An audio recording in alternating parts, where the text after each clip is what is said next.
ದಿನಕ್ಕೆ 5 ಕನ್ನಡ ಪದಗಳನ್ನು ಬರೆಯಲು ಕಲಿಯೋಣ. ಇವತ್ತು ದಿನ 3. ಇವತ್ತು ಕೂಡ ನಾವು ಒಂದು ಕಾಲಮಲ್ಲಿ ಯಾವ ರೀತಿ ಪದಗಳು ನಮಗೆ ಕೇಳಿಸುತ್ತೆ ಅನ್ನೋದನ್ನ ಬರೆದಿದ್ದೀನಿ. ಮತ್ತೊಂದು ಕಾಲಮ್ನಲ್ಲಿ ನಾನು ಅದನ್ನು ಯಾವ ರೀತಿ ಬರಿಬೇಕು ಅನ್ನೋದನ್ನ ತೋರಿಸಿದ್ದೀನಿ. ಮೊದಲನೇ ಪದ ಅಪಾಯ. ಅಪಾಯ ಹಾಗೆ ಕೇಳಿಸುತ್ತೆ, ಅದನ್ನ ಬರೆಯೋದು ಕೂಡ ಅಪಾಯ. ಪಾ ಬರಬೇಕು ಅನ್ನೋದನ್ನ ಗಮನ ಇಟ್ಟು ನೋಡ್ಕೊಳ್ಳಿ. ಅರ್ಧ, ಇಲ್ಲಿ ರಕಾರ ಬರ್ತಾ ಇದೆ, ಇದು ಅರ್ಕಾವತ್ತಾಗತ್ತೆ.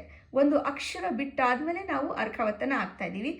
ಇದನ್ನ ಓದುವಾಗ ಅರ್ಧ ಅರ್ಧ ಅಂತ ಓದ್ತೀವಿ. ಹಾಗೆ ಅಂದಾಜು, ಇಲ್ಲಿ ನಮಗೆ ಅನುನಾಸಿಕ ಅಕ್ಷರ ಮೂಗಿನಿಂದ ಹೇಳ್ತಾ ಇದ್ದೀವಿ ನ. ಹಾಗಾಗಿ ಈ ಅನುನಾಸಿಕ ಅಕ್ಷರದ ಬದಲು ಏನಾಗ್ತೀವಿ, ಅನುಸ್ವಾರವನ್ನು ಹಾಕ್ತೀವಿ, ಸೊನ್ನೆಯನ್ನು ಹಾಕ್ತೀವಿ. ಹಾಗಾಗಿ ಅಂದಾಜು ಅಂದಾಜು ಆಯಿತು. ಓಕೆ. ಅಷ್ಟಕ್ಕೆ, ಅರ್ಧಾಕ್ಷರದ ಮುಂದಿನ ಅಕ್ಷರ ಟ ಇದೆ, ಇದು ಶ ಆಗುತ್ತೆ. ಇಲ್ಲಿ ಶ ಆಗಿದೆ, ಅರ್ಧಾಕ್ಷರದ ಮುಂದಿನ ಅಕ್ಷರ ಒತ್ತಕ್ಷರ ಆಯಿತು.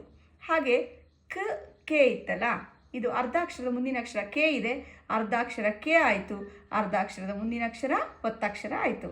ಹಾಗೆ ಅಯ್ಯೋ, ಇದು ಕೂಡ ಅರ್ಧ ಅಕ್ಷರದ ಮುಂದಿನ ಅಕ್ಷರ ಯೋ ಇದೆ, ಅರ್ಧ ಅಕ್ಷರ ಬರೆಯುವಾಗ ಯೋ ಆಯಿತು, ಅರ್ಧ ಅಕ್ಷರದ ಮುಂದಿನ ಅಕ್ಷರ ಒತ್ತಕ್ಷರ ಆಗ್ತಾ ಇದೆ.